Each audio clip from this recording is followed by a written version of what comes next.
Welcome to the Body Talks podcast with me, Dr. Brook. I'm a chiropractor extraordinaire who speaks the language of the body, not to be confused with body language.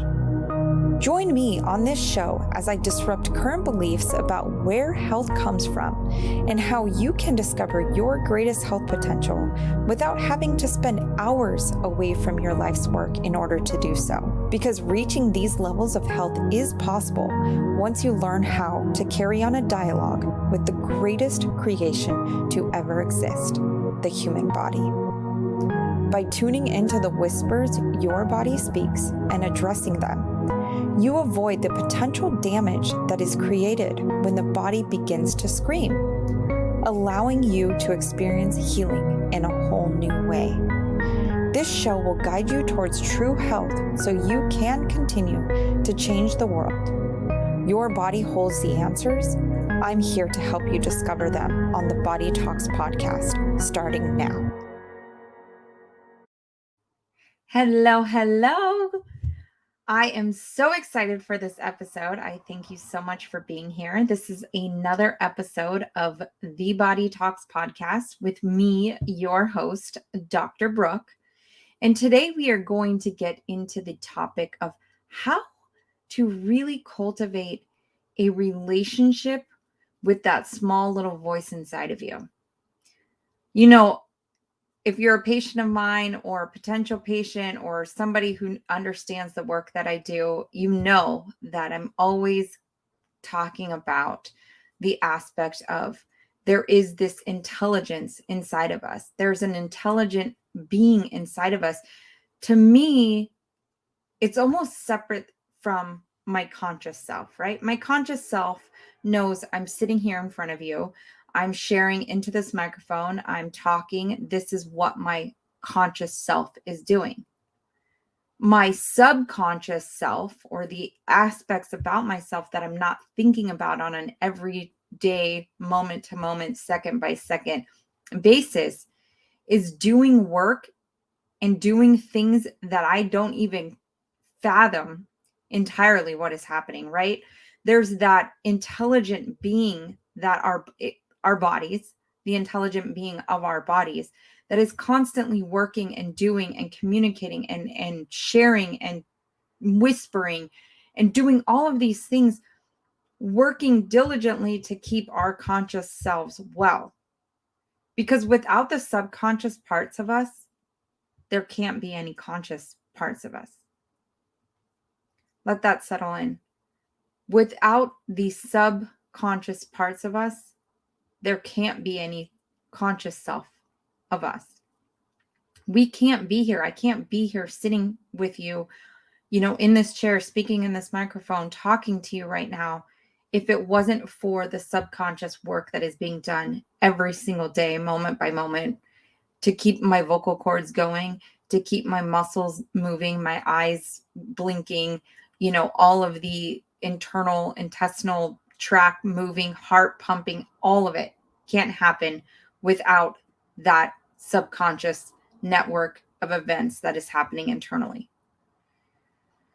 So people have asked me, patients, non-patients, colleagues, friends, family, have asked me, Dr. Brook, you talk a lot about how the body is talking and communicating with us all the time. And I know that you have the ability to extract information from the body or have the body speak to you in a way that it now opens up and gives you information about what's happening to my body or to your patient's body or to whoever's body.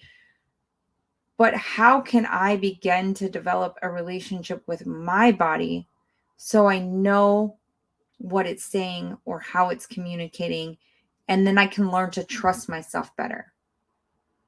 See, to take this a step further, I feel like many of us struggle in trusting our own intuition, our own internal guidance system, because we aren't taught on how to listen to that. We're taught when we have big decisions that need to be made, those defining decisions in our lives that dictate the course of our lives, the trajectory that we go on, those defining moments in our lives, we're taught not to come back to ourselves In fact, sometimes we run from internalizing and figuring out, what we want, because oftentimes we think, oh, but is this just my mind? Is this my mind creating and fabricating a story? And it could be, don't get me wrong, there are aspects where that could be.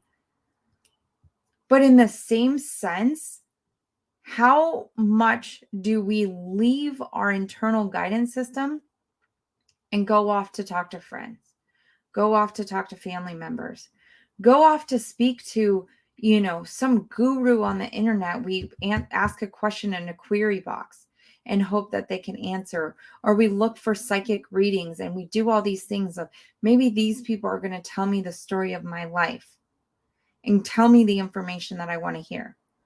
Sometimes we have a little idea in the back of our mind of how we want things to be, so we look for external guidance for people to confirm those decisions, which can have negative consequences as well.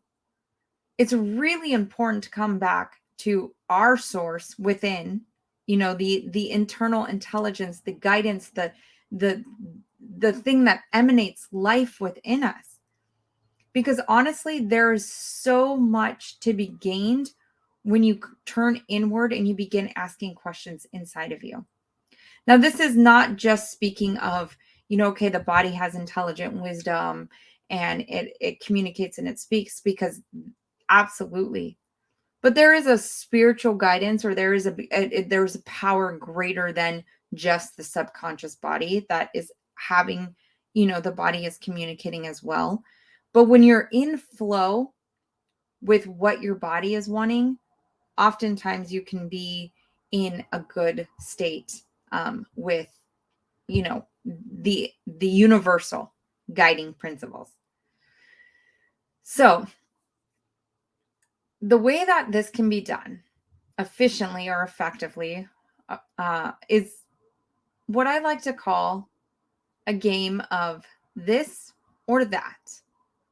Now, this or that is a game that I've helped other patients, be able to identify what it is that their body truly wants in any given moment. And I've helped them really learn to develop this sense of understanding that sometimes our minds can think we want something a certain way or to do something a certain way. And in reality, it's like, oh, I guess my body didn't want that. And when I say my body, I'm talking about that subconscious part of me, that universal force, like that resides within, that I can turn to, that I can utilize as that guidance system.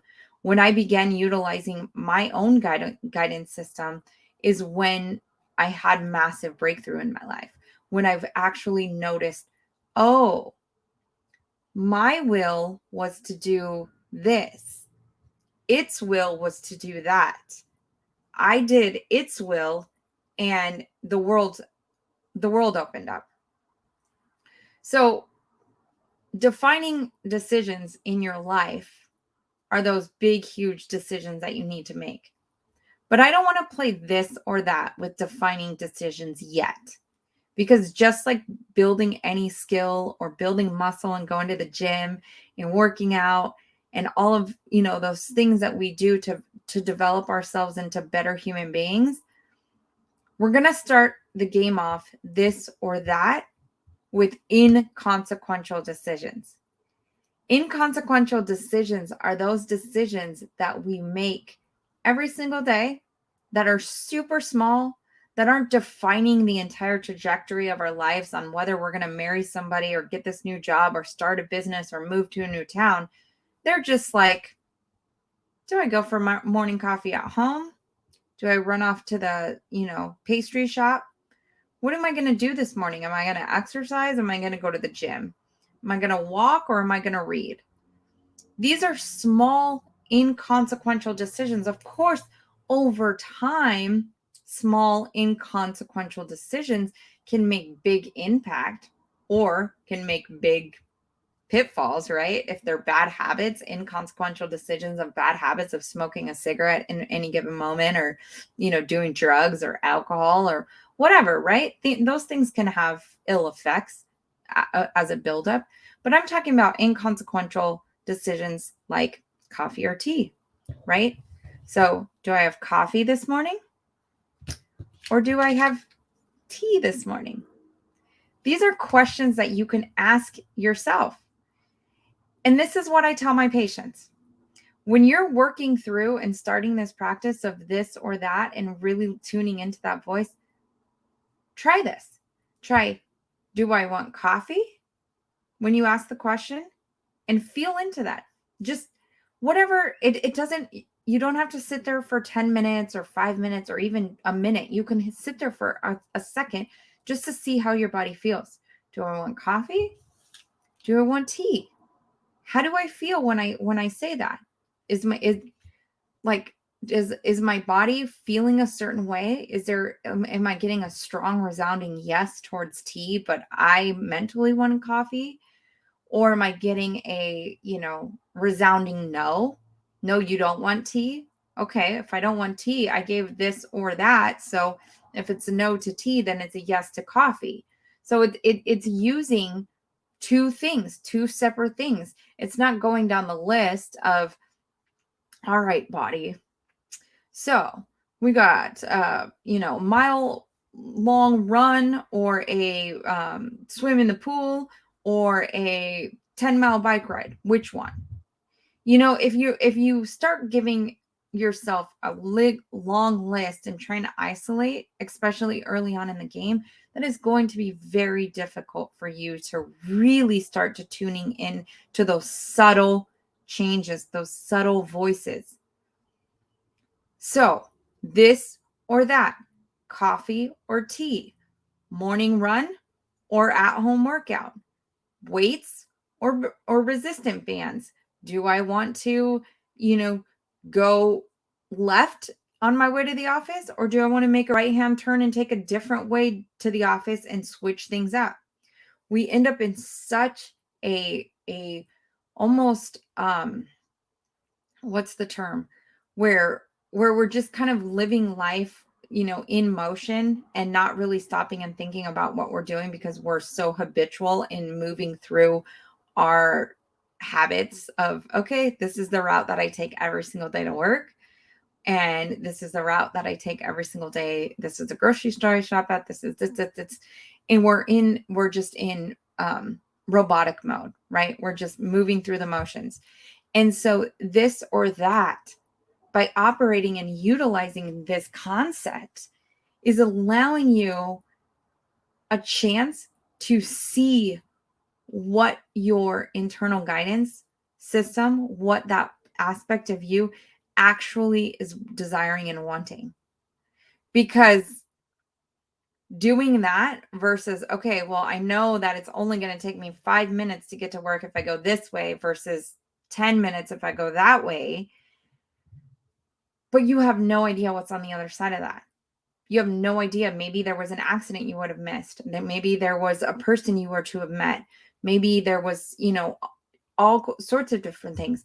Maybe having tea one morning instead of coffee allows your mind to clear a little bit and you go, that's interesting. I have to admit, I am a huge coffee drinker. I love my coffee every single morning. And so there are moments in time where I even struggle with this because I don't want tea. But when I ask my body, when I ask that internal wisdom within me, what do I want? I listen. And the more that I listen, the more that I hear. And so if you feel discouraged that you're not getting the answers you want, or you feel like you're just guiding your own decision making through the conscious brain of yours, keep practicing. Keep practicing. This doesn't develop overnight, but the more that you develop that relationship with yourself, the more that the body will give you, and the more dialogue it will have with you.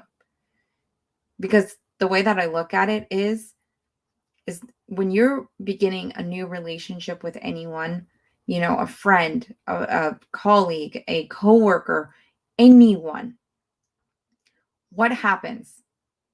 First thing happens is the introduction happens. Hey, hi, nice to meet you. Great. I'm Dr. Brook. You're so-and-so. Great. Nice to meet you.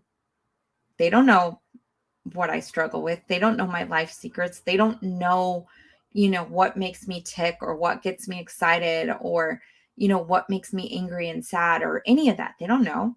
Just met these people.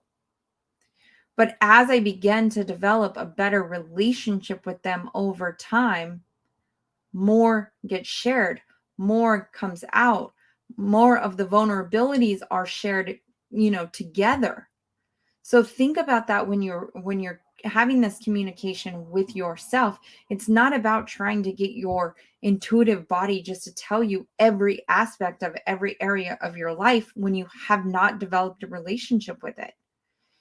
Because think about it, if you were, communicating and telling and sharing and all of this stuff, and that's all what was happening, and it was only one-sided and nobody else was giving, there wasn't any acknowledgement of your feelings, or there wasn't any like reciprocated feelings, you stopped communicating.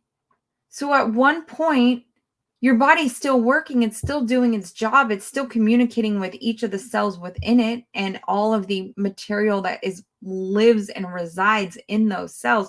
It's still communicating, it's still doing that work.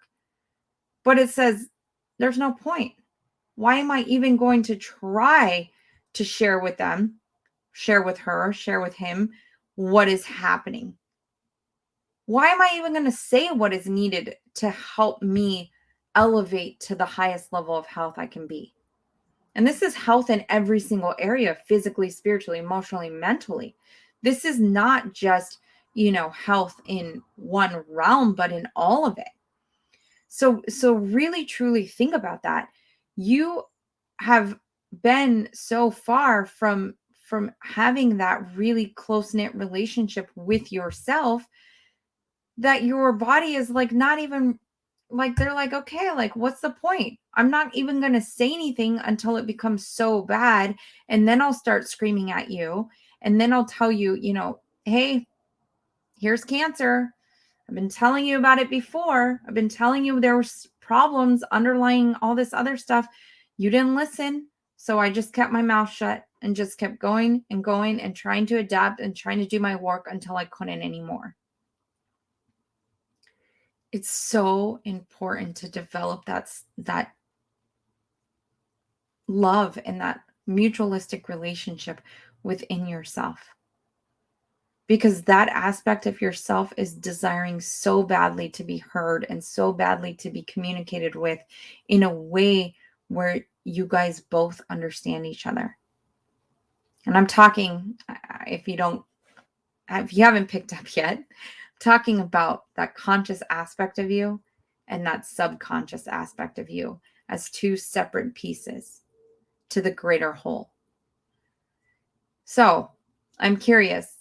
I would love to hear, your experience with this or that and how it's played a role in your life. Maybe you do it for a week. You commit to, over the next 7 days, I am going to ask myself before I make any decision, is it this or that?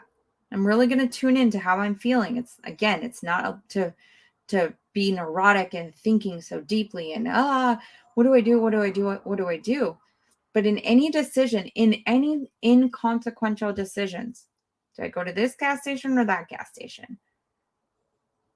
When you're doing that throughout a 7-day window, I'd love to hear what you've learned, what your experience has been like, how you have tapped in, or maybe you haven't tapped in and you're still struggling and you need some assistance. Reach out.